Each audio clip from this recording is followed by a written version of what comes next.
Salut les gars, de retour pour le Social Club, format normal, format habituel, pas d'hors série.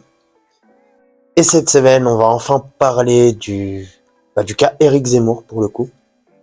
T'inquiète Rico, ça va bien se passer. J'espère que vous êtes bien installés. Let's go, générique. Hey, si ce milieu te brise à mort, c'est pas que ton destin, c'est de prendre cher. La drogue un paradis seulement danger quand tu prends le jet d'un étranger. Ta maladie mal existant, quoi c'est pourquoi ton existence te brise tant. À l'abri de ta triste enfance, tu parais distante quand t'es dans tes prises d'enfer. Alors, on va parler du cas Éric Zemmour. C'est une vidéo que vous m'avez pas mal demandé, notamment sur mes réseaux sociaux. Vous pouvez me suivre d'ailleurs, RedSkull92 et Hydromedia pour ce qui concerne plus largement cette chaîne YouTube. Pourquoi est-ce que pour moi Zemmour est finito? On va le découvrir tout au long de cette vidéo. Et ayant bien suivi sa campagne de A à Z, notamment via les réseaux sociaux sur Hydromedia, je pense être à même de répondre à cette question. Donc voilà. J'espère que vous allez apprécier le contenu. Et tout d'abord, j'aimerais commencer cette vidéo par un petit disclaimer. Alors, je m'étais fait connaître l'année dernière, notamment en passant dans l'émission Touche pas mon poste, où on m'y avait présenté comme un soutien de Zemmour, notamment sur la vidéo qui est toujours disponible d'ailleurs sur leur chaîne YouTube. Sauf que, à cette époque, il n'était pas encore candidat à une quelconque élection, il n'avait même pas encore de parti, hein. Il était en tournée promotionnelle de son dernier bouquin, La France n'a pas dit son dernier mot.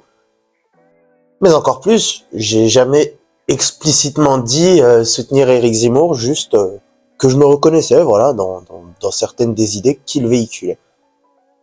Notamment le ras-le-bol de l'immigration massive et sa pompe aspirante, comme dirait NDR. Mais en vrai, une fois la machine lancée, les premières propositions tombées, puis reconquête mis en place, je pense que j'aurais même voté Mélenchon face à Zemmour. Et je vais vous expliquer pourquoi. Alors tout d'abord, son programme était mal foutu en fait, tout simplement. Il était supra mal foutu. Et en plus, les trois quarts de ses propositions étaient inconcevables, mal expliquées ou anticonstitutionnelles. Et mal expliquées des fois intentionnellement, je pense. Prenons par exemple cette fameuse loi de Napoléon sur les prénoms qu'on devait donner à nos enfants. Et donc avec cette scène célèbre chez Ardisson où il invective Absatoussi en lui disant que ses parents ont eu tort et auraient dû l'appeler par exemple Corinne, notamment. Il avait axé un peu la communication là-dessus en disant que c'est une loi qui permettait l'assimilation, qui permettrait d'imposer en fait aux gens, aux personnes étrangères notamment, ou d'origines étrangères, d'utiliser un nom à consonance étrangère du coup, et donc pas français, et aller inciter ces gens à donner des noms français. Sauf que il a mal expliqué les choses. Et vu la culture du bonhomme, parce que le but de cette vidéo n'est pas de casser Éric Zemmour, hein, je pense qu'il a facile le double de mon QI et de ma culture. Donc non, le but c'est absolument pas de le clasher, c'est un intellectuel et un journaliste que j'estime et que je respecte énormément. J'ai lu pas mal de ses bouquins, dont certains que j'ai énormément appréciés comme Le Premier Sexe. Le but n'étant pas de le casser. Voilà, je le dis tout de suite d'ailleurs dès le début de la vidéo, comme ça c'est plié. Mais pour en revenir à cette loi sur les prénoms, donc abolie en 1993, si je dis pas de conneries, qui avait été mise en place sous Napoléon Ier, en fait, elle n'empêchait pas de donner des noms à consonance étrangère aux enfants, puisque dans le texte, hein, c'est dit hein, dans cette loi, on pouvait nommer nos enfants selon un nom apparaissant dans l'un des 3 livres des religions abrahamiques, donc le Coran, la Torah et la Bible. En l'occurrence, du coup, on pouvait appeler notre enfant Mohamed, par exemple, ou Sofiane, ou Bilal, qui sont de magnifiques prénoms d'ailleurs. N'en déplaise à certains. Et cette loi, du coup, à l'époque de l'empereur, était surtout faite pour qu'on donne pas des noms complètement déglingués à nos enfants. Mais c'était une particularité bien française d'ailleurs, style prune, myrtille, ou encore cerise. D'ailleurs, ça existe toujours, il y a toujours des cerises aujourd'hui, puisqu'il y avait une espèce de mode d'appeler les gens comme des fruits à cette époque-là. Voilà, pour une petite anecdote historique. Et du coup, de par cette loi, alors ça aurait été compliqué pour les noms asiatiques du coup, quoique on avait aussi le droit aux personnages historiques. Donc Gengis Khan par exemple aurait pu être un nom donné. Donc voilà. Et lui, il a accès à la communication autour de cette proposition comme le moyen d'imposer des noms français du coup. Sauf que s'il reprenait la loi de Napoléon du coup, non, on pouvait donner des noms toujours étrangers à nos enfants. Et encore une fois, comme je l'avais dit dans mon mini disclaimer avant d'attaquer, vu la culture du bonhomme, je pense surtout qu'il omettait le fait qu'on pouvait toujours appeler son enfant Mohamed ou quoi s'il réappliquait cette loi, pour exciter un peu les gens saucissons, bouteilles de pinard de son auditoire. Et attention, disclaimer pour les esprits sensibles, perso j'en tape pas, mais ça doit être super bien de taper du saucisson et du pinard. Attention, on mange ce qu'on veut ici. Ensuite, parlons de sa proposition qui était d'interdire le voile sur la voie publique, tout simplement, même pas dire le voile de la France en fait, le port du voile islamique.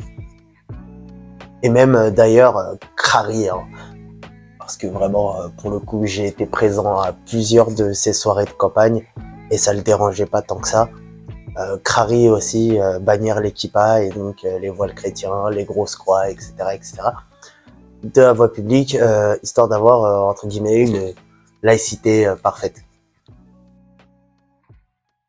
Sauf que, c'est pas ça la laïcité. La laïcité, c'est la neutralité du service public, c'est la neutralité de l'État qui ne finance donc aucun culte. En théorie, pour le coup, puisqu'il y a malheureusement des trous dans la passoire.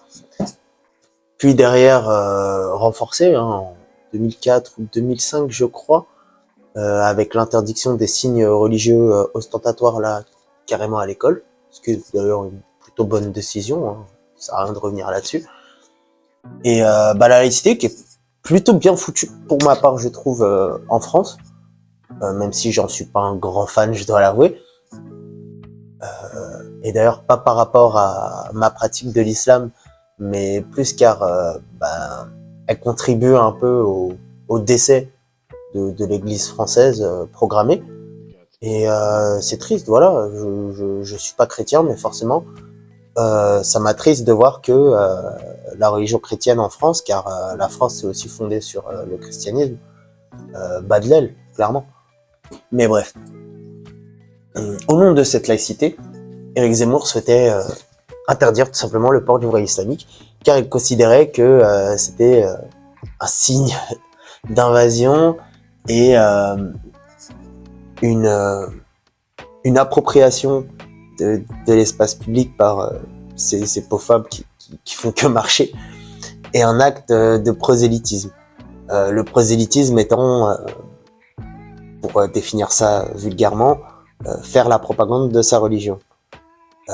Sauf que moi, par exemple, à chaque fois que j'en discutais avec un zémouriste et que je lui demandais en quoi une femme voilée qui se balade dans la rue fait du prosélytisme, il me disait elle fait du prosélytisme.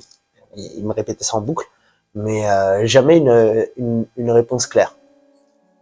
Il avait même comparé à la convention de la droite à l'époque, où il avait fait son fameux discours le plus vénère, je crois. Il avait comparé ça à des uniformes SS, donc pas ouf. L'interdiction du voile, pour le coup, moi j'ai pas trouvé ça ouf, en tant que musulman évidemment, mais surtout même si on enlève le paramètre de l'islam, c'est aussi interdire tout simplement, tout bêtement, à des gens de se vêtir comme ils veulent. Je crois qu'il y a vraiment aucun pays qui a fait ça. Lui, il larguait d'ailleurs avec aussi Marine Le Pen. Sauf que elle, Marine Le Pen, par exemple, pour qui j'ai voté, hein, ici on est sans langue de bois, proposait cette chose par référendum. Et ayant confiance dans le bon sens des Français, je sais que ça serait pas passé. C'était un point de détail, comme dirait l'autre. Mais pour en revenir à la question du port du voile, déjà c'était interdire à une énorme partie des femmes françaises de se vêtir comme elles le souhaitent. Puis surtout, comment dire, c'est pas un problème qu'on a en France. Il y a s'ils voulaient faire le lien avec l'islamisme et les attentats qui ont malheureusement touché la France, faut qu'ils sachent que c'était plus des gens avec ma gueule que des femmes avec un voile. Et puis aussi, lui qui est d'ailleurs un grand soutien de nos forces de l'ordre, et je trouve d'ailleurs là-dessus, sur le volet policier, il avait un bon programme d'ailleurs, s'il faut dire un truc positif. Nos forces de l'ordre, déjà, ça leur tapait sur le système d'aller contrôler des passes sanitaires et des masques dans la rue. Vous pensez vraiment que c'est bon de les surcharger en leur rajoutant cette tâche de jouer les brigades des mœurs iraniennes, mais version inversée? Je pense que ça aurait été complètement ingérable, sans parler de tout ce qui est émeute, manifestation, bordel que cette décision aurait causé. Car la communauté musulmane, non musulmane aussi d'ailleurs, puisqu'il y a des gens qui se sentaient concernés par ça, se seraient mobilisés. Et d'ailleurs, la plupart des études, parce que lui se servait de ça comme argument, en France, les sondages, qui disaient que les Français n'étaient pas favorables au voile. Alors oui, c'est vrai, je crois qu'il y a 67%, voire même plus de 70% des Français qui sont contre le voile. Ça, c'est réel. Mais il occultait les sondages aussi à plus de 70% de Français qui étaient contre l'interdiction du voile. Puisque oui, il y a plein de choses que les gens n'aiment pas chez les autres ou quoi, mais la France et le peuple français étant un peuple plutôt attaché à la liberté, notamment de se vêtir, et la liberté de culte, forcément, même ceux qui sont contre, étaient aussi contre l'interdiction du coup. Ça, il a oublié de le signaler. Donc ouais, c'était clairement une décision inutile, et ça aurait rajouté de l'huile sur le feu pour rien, et ça lui a fait perdre un énorme pourcentage d'électeurs potentiels. Ensuite, il y a le pouvoir d'achat. La mesure phare d'Éric Zemmour pour le pouvoir d'achat notamment, c'était d'offrir, je crois, 10 000 € par naissance aux familles du monde rural. Sauf que cette décision, pareil, elle était absurde, et elle serait pas passée tout simplement parce que ça discrimine du coup la population urbaine, et le Conseil d'État, tout ça, ils auraient pas laissé passer, c'était inconstitutionnel.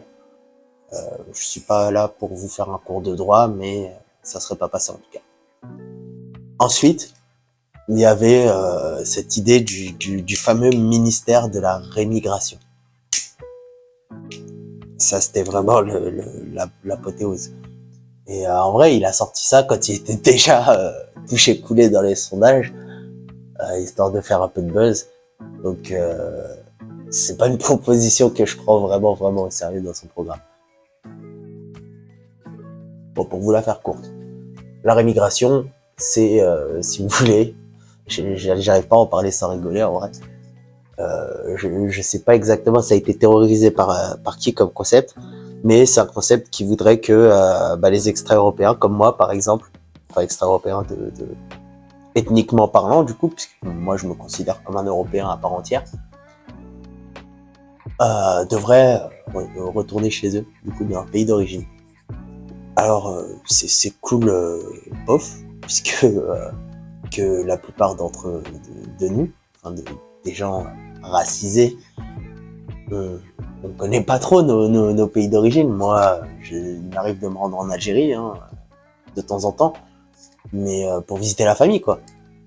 Et j'ai clairement aucune attache particulière avec l'Algérie, à part mon passeport et ma famille qui se trouve là-bas. Forcément, bah oui, l'histoire de ma famille, quoi, en général, mais à part ça, je veux dire, je suis français. Et nous tous, en fait, c'est comme ça. Même les plus attardés qui lâchent des niques la France toutes les 2 secondes, c'est pareil en vrai. Au niveau, faut que les gouvernements étrangers déjà acceptent aussi notre retour. Je pense pas que le gouvernement algérien voudrait de nous, par exemple. Alors il envoie des avions kamikazes, j'en sais rien. Ouais, c'est tout. Ah non, une dernière aussi. Il y avait interdire le regroupement familial, arrêter le regroupement familial, qui est devenu mis en place ici en France par Valéry Giscard d'Estaing, et qui est devenu un peu une norme depuis internationale. Et d'ailleurs, c'était associé aussi à abolir le droit du sol. Alors, pour ce qui est du droit du sol, moi, je suis plutôt d'accord. Je suis prêt à le développer dans une vidéo. Vous avez qu'à le dire en commentaire. Tiens, petite pause. Abonnez-vous, likez, commentez pour faire coucou. Ça fait toujours méga plaisir. Et même pour débattre aussi. Hein. On regarde tous vos commentaires, on y répond, on lâche des petits cœurs, bref. Abonnez-vous. Mais c'est fini pour l'instant réclame. Mais pour en revenir à l'autre partie, qui était d'interdire le regroupement familial, en fait, c'est tout bonnement interdire quelque chose qui est, encore une fois, je le répète, devenu une norme à l'international. Alors, le regroupement familial pour les nuls, qu'est-ce que c'est en balistique, hein, c'est le fait de pouvoir faire venir son épouse, voir ses gosses, si tout simplement ils sont dans un pays étranger et de nationalité étrangère. Et c'est bête aussi, puisque c'est vrai par contre que le regroupement familial est aussi malheureusement un moyen de faire de l'immigration illégale. Mais tu vois, tu rajoutes plus de contrôle, tu crées de l'emploi même. Je pense que c'est plus efficace que de le supprimer tout bonnement. Prenons un exemple tout con. Je pense qu'on a 0 japonais ici en prison en France, donc je vais prendre l'exemple des japonais. Vous êtes français et vous avez une épouse japonaise. Parce que avant, je sais pas, vous avez travaillé à Tokyo pendant peut-être 4-5 ans. Et vous lui avez fait 2-3 gosses à cette fameuse épouse japonaise, parce que c'est votre femme, etc. Et que quand on est marié, on fait des gosses. Et un jour, je sais pas moi, c'est la merde au Japon. Genre, c'est la crise économique un peu. Donc vous décidez de rentrer en France. Vous pouvez pas faire venir votre épouse directement avec vous, si le regroupement familial est supprimé. Il faut faire tout un tas de démarches, demande de visa, etc. Après bon, en tant que japonaise, elle aura son visa, elle pourra venir en France. Hein. J'ai pris l'exemple du Japon, bref. C'est absurde, tout simplement. Et franchement, c'est pas... voilà, par exemple, il y a une journaliste qui avait sorti cet exemple à Éric Zemmour et il avait bégayé. Il y a un de ses enfants qui étudie aux États-Unis. S'il revient avec une américaine et qui supprime le regroupement familial, du coup, il peut pas rencontrer sa belle-fille direct. C'est voilà quoi. Donc ouais, le regroupement familial, pour le coup, c'était totalement débile de proposer la suppression de ça, selon moi. Alors que le droit du sol tout court, pour moi, c'était une plutôt bonne idée qui coule de bon sens. Voilà. Là-dessus, je suis pour vraiment clarifier les trucs comme ça direct. Je suis plus comme Pécresse qui proposait comment ça s'appelle. Après bon, elle, c'est un peu une mythomane, hein, mais sur le papier, hein, sur son programme, elle proposait de supprimer le droit du sol et de faire des tests quoi, à 18 ans comme c'était avant, un peu voir à 18 ans si l'enfant se sent français, etc. et tout, l'enfant devenu adulte, et lui accorder la nationalité s'il le souhaite et s'il en montre la volonté, parce que faut mériter d'être français. Et c'est quelque chose qui se perd maintenant. C'est pour ça que moi je suis plutôt favorable à ce genre de mesures. Alors ensuite, on va parler de l'axe communication. Sa communication, sa campagne, je l'ai trouvé vraiment brouillon. Mais vraiment. Alors, pour ce qui est des meetings, il y avait Philippe Devilliers, déjà, qui chauffait bien les salles. Et le jeune Stanislas Rigaud, qui est quand même plutôt bon, genre blague à part. Et Éric Zemmour, évidemment, c'est un excellent orateur. Hein. Et franchement, lors de ses discours, il a quand même sorti quelques masterclass, faut avouer, c'est tenir la foule. Voilà. Alors sur l'aspect vraiment purement meeting, etc. et tout, c'était très bien calibré avec Olivier Hubeda derrière à la machine. Et clairement, c'était bien foutu là-dessus. Il n'y a pas de souci. C'est plus sur ses sorties médiatiques, par exemple, et même son équipe. Alors on va commencer par l'équipe.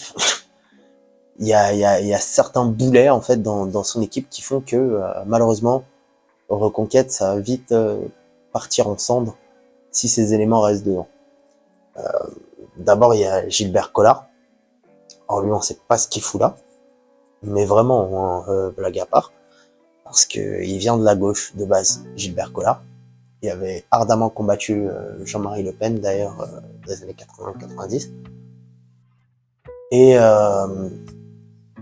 il a fini du coup chez Marine Le Pen derrière, en voyant le réel, etc. Sauf que, pour ma part en tout cas, j'identifie Marine Le Pen à gauche par exemple, qui a un axe social qui est quand même assez conséquent, mais bref. Et il est passé chez Reconquête d'un coup.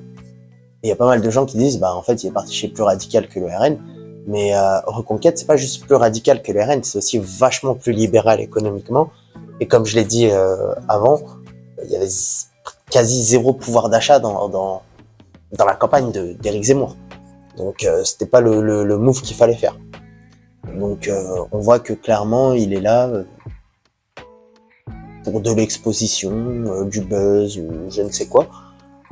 Et c'est regrettable pour eux de s'être entouré d'un élément pareil.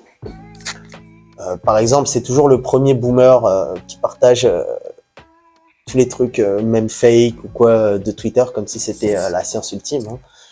Récemment, il avait partagé un acte d'ailleurs qui est pas bon, hein, qui est horrible, puisque brûler un drapeau n'importe lequel, c'est dégueulasse. C'était des mecs au Liban qui brûlaient un drapeau d'Israël, et il avait présenté ça comme il avait présenté cette scène comme se déroulant sur les Champs-Élysées. À mon avis, c'est quelqu'un qui lui a envoyé d'ailleurs, quand même, le mec c'est un grand avocat, je pense pas qu'il soit attardé non plus. Mais voilà le niveau du gars, quoi. Le gars partage une info non vérifiée alors que quand même il est député européen, si je dis pas de conneries. Donc voilà. Ensuite, il s'est entouré de... Oui, puisqu'il y avait cet acte aussi où t'avais tous les soutiens d'Éric Zemmour qui passaient sur les chaînes d'infos et pour se défendre des accusations de racisme et d'association avec des adorateurs d'un certain moustachu un peu taré. Et je vais pas dire le mot, puisque si un jour je suis monétisé, j'aimerais bien gratter un peu de deniers sur mes vidéos. Pourquoi est-ce que il s'entourerait de ces gens-là? Parce que c'est un berbère, juif,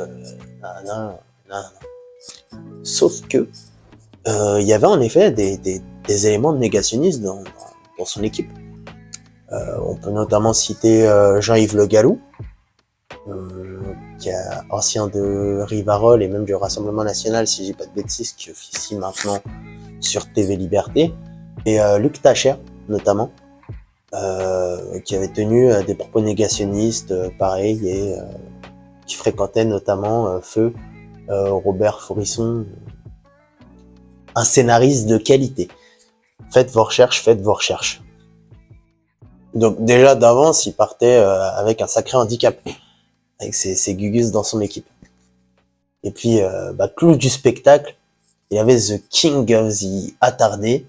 D'ailleurs, dites-moi en commentaire, tiens, si vous voulez que je lui consacre une vidéo. Damien Rieu, que je surnomme dorénavant Damien Riette, car vraiment lui c'est le boss final en fait des droitardais, ce mec-là. Et clairement pas un bon élément si vous voulez gagner une élection présidentielle.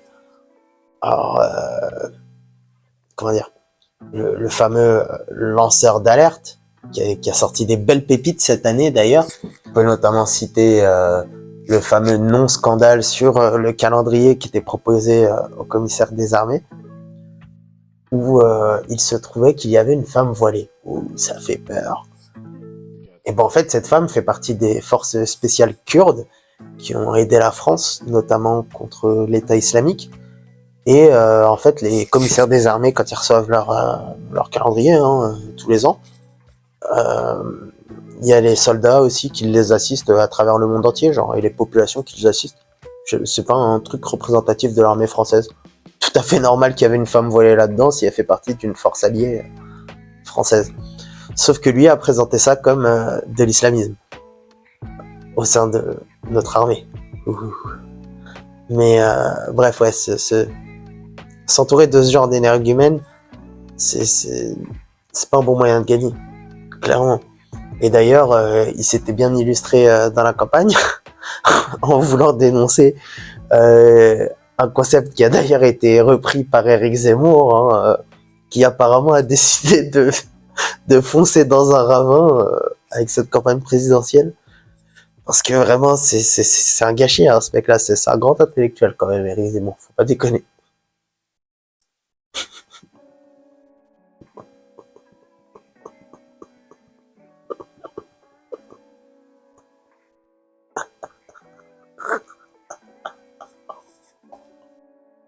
Trois fois filtré, c'est quelque chose.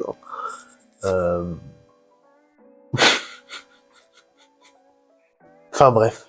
Damien Rieu a conceptualisé... Enfin bref. Damien Rieu... Donc bref. Il a conceptualisé ce qu'on appelle... Donc bref. Il a conceptualisé ce qu'il a appelé l'islamo-droitisme.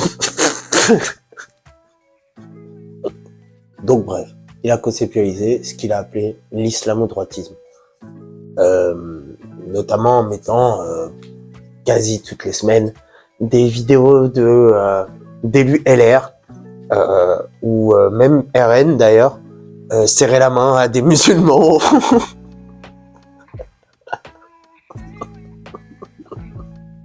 Ou juste boire un café avec eux. En fait, il a mis en place un concept qui s'appelle l'islam. En fait, il a mis en place... Putain! Il a mis en place un concept qu'il a appelé l'islamo-droitisme, où notamment toutes les semaines, il mettait en scène un élu LR, ou un proche de Pécresse ou de Marine Le Pen d'ailleurs aussi, sur comment ça s'appelle, en scène avec des musulmans. Voilà. C'est-à-dire que par exemple toutes les semaines, je sais pas, un élu LR qui serre la main à un musulman par exemple, bim, photo, islamo-droitisme, scandale d'État, blablabla, blablabla. Mais sur le papier, c'était des élus de droite qui, au lieu de combattre bêtement leurs concitoyens musulmans, allaient plutôt vers eux en fait et arrivaient même à convaincre d'ailleurs énormément de musulmans à voter à droite, car évidemment, je pense que la plupart des musulmans de France en tout cas, et là je le dis sans sourciller, voteraient à droite si l'offre leur plaisait, genre clairement, puisque ça se rapproche beaucoup plus de nos mœurs et coutumes. Encore une fois, moi-même, je fais partie de la communauté musulmane et j'ai voté pour Marine Le Pen. Ma mère, par exemple, elle aimait beaucoup Sarkozy. Je veux dire, il y a... comment ça s'appelle ? Il y a un feeling avec les hommes de droite plus qu'avec les hommes de gauche. Le seul problème, c'est que l'offre actuelle à droite, c'est à la droite molle avec LR, ou sinon c'est à droite anti-islam ultra vénère de Zemmour. Et Damien Rieu d'ailleurs c'en est un peu le phare de cette droite. Et ma foi aussi, il avait fait un tweet aussi à un moment où il y avait 4 bœufs qui se baladaient dans un village, je sais plus où, c'était dans Lyon, je crois. Et ils étaient en tenue militaire en plus et tout. Ils mettaient quelqu'un a des informations sur ces individus vus à telle heure, à telle adresse. Sauf que genre 200 mètres à côté, il y avait une caserne militaire et les mecs ils étaient en treillis. Donc c'était juste des soldats au service de la République française en fait, qui s'amusaient à harceler sur son Twitter. Et son Twitter s'est rempli de trucs comme ça d'ailleurs. Je comprends pas que ce gars-là soit vu comme crédible encore par beaucoup de monde. Après, il est bon, genre une fois sur 10, même excellent, mais c'est une fois sur 10, et c'est trop peu. Après, moi j'ai 27 ans, je suis pas une expérience de la vie omnisciente, hein, je sais pas tout de ce monde, mais je pense quand même que pour gagner une élection présidentielle, en tout cas, il faut pas s'entourer de ce genre de personnes. Ensuite, dernier point, puis après je viendrai à la conclusion, c'est les attaques sur le RN. En fait, pendant toute la campagne, il n'a fait que d'attaquer Marine Le Pen H24, alors que elle est pas si loin idéologiquement que ça de lui, vu que il a piqué pas mal de ses cadres, et il a fini par appeler à voter pour elle au second tour de l'élection présidentielle, puis au second tour des législatives. Et putain, faut que j'arrête de rire pour rien. Mais clairement, c'était pas le bon move pour lui. Il s'est plus ou moins ridiculisé, puisque je vois pas sur quoi il pouvait trouver Marine Le Pen plus laxiste que lui, par exemple, sur l'immigration, vu que, à 2-3 nuances près, ils avaient le même programme. Donc déjà là-dessus, je voyais pas en quoi. Puis il y a aussi ce moment mythique chez Hanouna, où Le Pen atomise Messia, genre complètement, elle atomise Jean Messia clairement, avec le coup de la feuille A4, nanana, votre programme c'est 3 lignes, moi j'ai tout ça, bref. On va pas refaire l'histoire, mais voilà, c'était clairement le mauvais move, en tout cas, pour les émoistes, d'attaquer le RN, qui aurait pu être allié à eux, quoi. Et donc voilà, tout ce cocktail-là, pendant sa campagne présidentielle, puis derrière des législatives, ça a donné au final 7% au premier tour de l'élection présidentielle, où il finit 4e, loin derrière Jean-Luc Mélenchon. Et avec qui d'ailleurs il avait lancé la campagne, en débattant sur BFM. Et derrière, une bérédina totale aux législatives, où ils ont eu 0 député. Il y avait notamment une grosse candidature en binôme de Stanislas Rigaud et Marion Maréchal, qui sont quand même 2 têtes d'affiche de leur parti, qui s'est ramassé au premier tour, je crois. Et lui-même, Éric Zemmour, s'était présenté dans le Var, et pareil, il s'est ramassé au premier tour. Et là maintenant, c'est un enchaînement de catastrophes au niveau communication, en fait. Puisqu'en vrai, tout ce qui leur reste, c'est des actions, quoi. Et les actions ne sont pas bonnes. Il y avait, par exemple, l'histoire d'une statue de Saint-Michel dans un parc, qui doit être déboulonnée. Je sais plus c'est où exactement en France, hein. Je mettrai un article en capture d'écran. Et elle devait être déboulonnée dans un parc, et en gros Reconquête entier s'était engagé là-dedans, en disant que il fallait partir en croisade contre le wokisme, qui voulait déboulonner nos icônes. Sauf que en fait, de base, cette statue, elle était dans une école privée catholique, et elle a été déplacée pour être mise sur la voie publique dans un parc, du coup. Et c'est interdit de mettre des statues, du coup, avec un rapport religieux dans les parcs publics. justement au nom de la laïcité d'ailleurs, dont il se revendiquait pendant la campagne. Et ça n'a donc rien à voir avec le wokisme.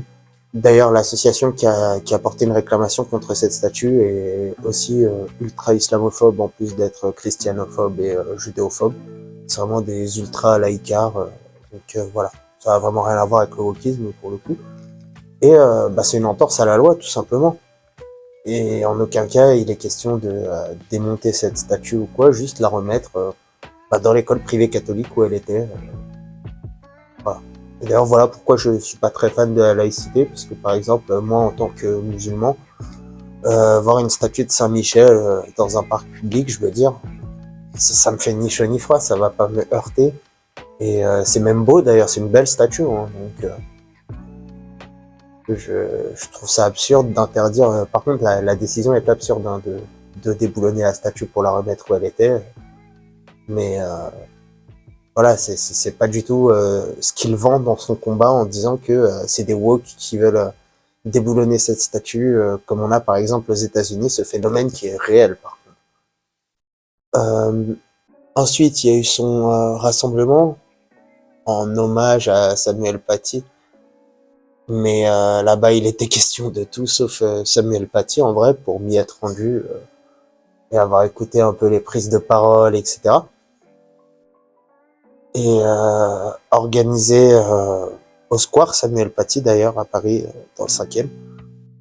Sauf que son équipe c'était mal renseigné, hein, comme d'hab d'ailleurs, c'est pour ça que je trouve que son équipe c'est son plus gros handicap. Et si tu veux, il y a une commémoration en hommage à Samuel Paty d'ailleurs tous les ans qui est organisée avec sa sœur d'ailleurs. Et le ministre de l'Éducation nationale, cette année c'était Pape Ndiaye, y participe. Et Pape Ndiaye étant leur adversaire idéologique, ils ont donc profité de ça pour dire que, et d'ailleurs en modifiant l'horaire aussi du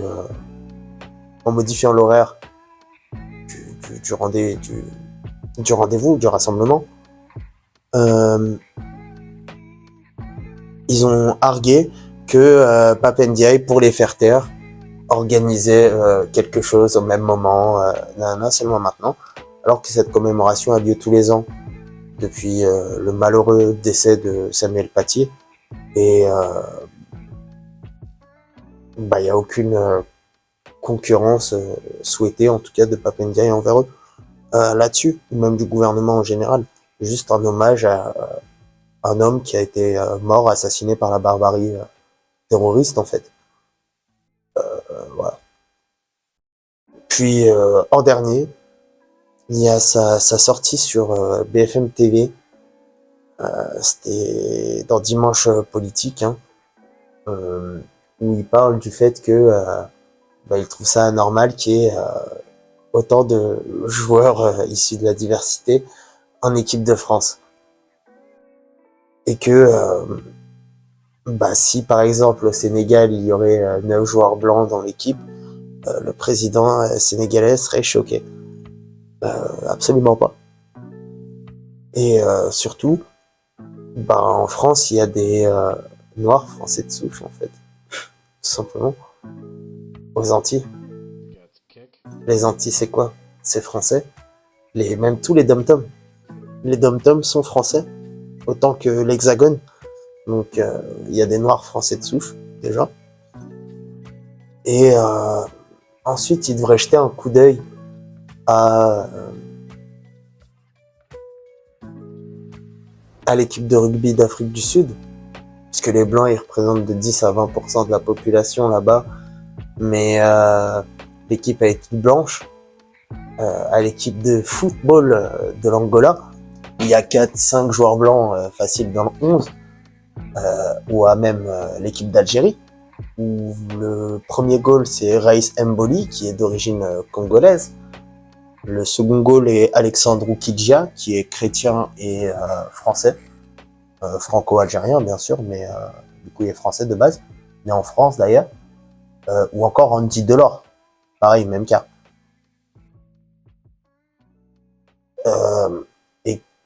et que le football, c'est en fait, on veut la meilleure équipe pour son pays. Et s'il faut faire 2-3 entorses, voilà. Il y a aussi le cas de Aymeric Laporte, d'ailleurs, français de souche, né à Agen, qui représente l'équipe d'Espagne et qui parle à peine espagnol. Ou pas mal de joueurs de l'équipe du Maroc, qui a fait un parcours admirable d'ailleurs en Coupe du Monde, qui ont été formés, qui sont nés en France même, et qui parlent même pas l'arabe d'ailleurs. En interview, il y a des scènes d'interview où ils se font interviewer par la télé marocaine, le mec il parle en arabe, et bon ouais, tu peux me parler français s'il te plaît. Enfin voilà. Donc non, tous les pays en fait, ils veulent juste la meilleure équipe pour leur pays. Donc débat inutile quoi, clairement, et je pense qu'il s'est enfoncé à fond avec cette déclaration. Donc voilà, mon bilan, c'est que Zemmour il est pas finito non plus, parce que ça reste encore une fois un grand intellectuel, quelqu'un que j'ai lu, que je lirai encore et que j'écoute souvent et que j'estime énormément intellectuellement. Mais je pense que ouais, Reconquête n'a pas un avenir super ouf.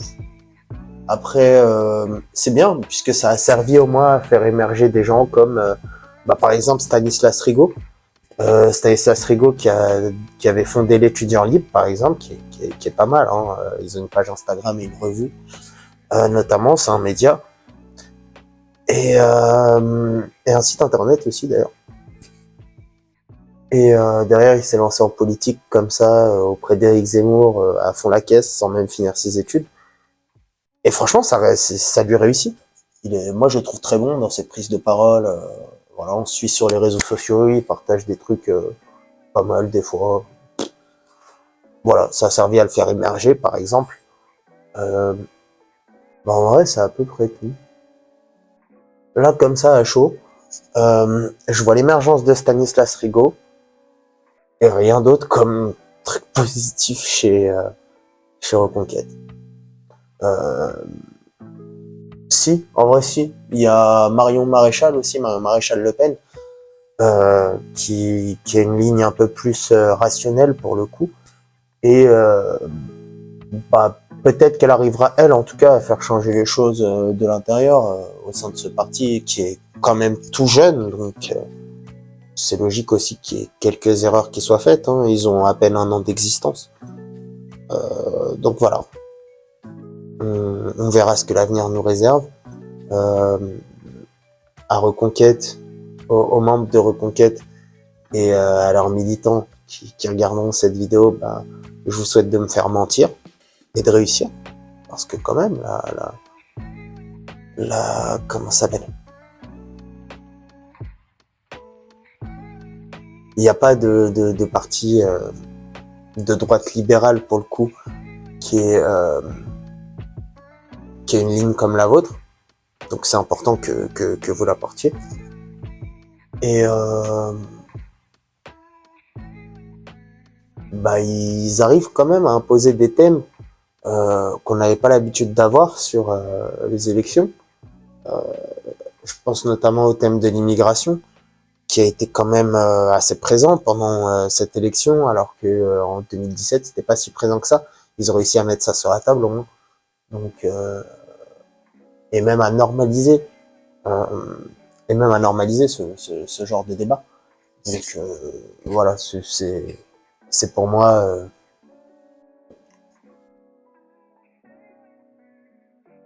à peu près tout. Je vous souhaite à tous d'excellentes fêtes de Noël, d'Hanouka, pas de fête du tout d'ailleurs pour les musulmans. Et on se voit encore là incessamment sous peu. Je vais tourner une nouvelle vidéo très vite. Ouais. Faites attention à vous, abonnement, like, commentaires, etc. Des bisous la zone.